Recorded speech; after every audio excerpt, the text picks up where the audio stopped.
Okay, Noelle, let me do a quick exam, okay? Okay. Okay, Noelle, you're fully dilated, so when you feel a contraction, you can go ahead and push. Okay, I can push. Okay, I'm ready. Okay, I'm ready to All right, we're push. going to hold your legs. Okay. Make it easier. Push. Okay, I'm pushing. Ready? Push. Okay. Contraction. Push. That's good. Doing great, Noelle. Bringing the head down nicely. It's not every day you get to see a baby being born, especially if it's a robot baby. Doing great. A lot of pressure. That's it. Oh, Baby's almost out. Is it a boy or a girl? It's a baby girl. Noelle is a lifelike birthing simulation tool being used to train medical students around the country. And Johns Hopkins Hospital in Baltimore just got theirs.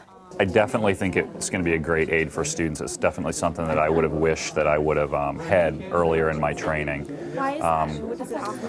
I think because generally when we teach, especially in teaching medical students and residents, when you don't have kind of a full simulated model, it's very, very hard to be able to teach maneuvers. I mean, this is very realistic. Obviously, everything is as it would be. The patient, the way that she's positioned on the table, the size of everything. So you really can practice maneuvers not only for, uncomplicated things, but complications as well. David Azaza is one of the brains behind Noelle.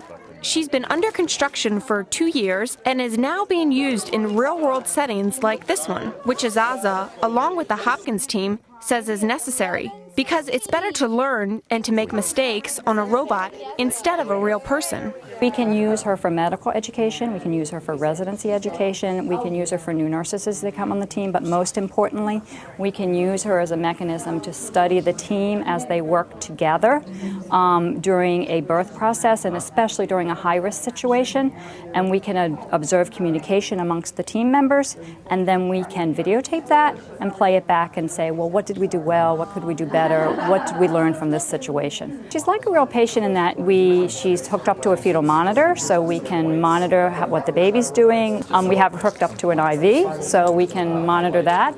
We can actually draw blood from her.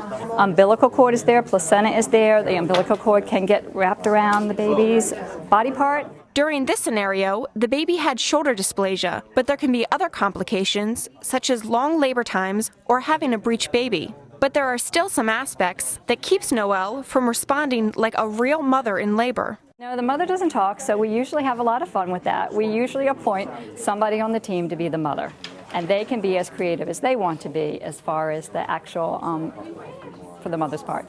And just like there can be complications during the delivery process, there can also be some challenges in recreating a realistic delivery. Then getting into the terminology of a specific thing, it's a little bit complicated. You have to learn like pretty much a new language because the terminology is very specific for OBGYN. So you gotta read books and talk to the doctors, and every time it's a learning curve. This just keeps going up and up and up. According to the American Pregnancy Association, 875,000 women experience one or more pregnancy complications. Noelle cost about $20,000 and has been on the Hopkins campus for about 2 weeks. MCIC Vermont, Hopkins Insurance Company, funded Noelle as part of a patient safety initiative. Gardmard Scientific is now working on the next model for Noelle, a wireless version. Good job, Noelle. Good job. Okay. For Discovery News, I'm KCD Gardner.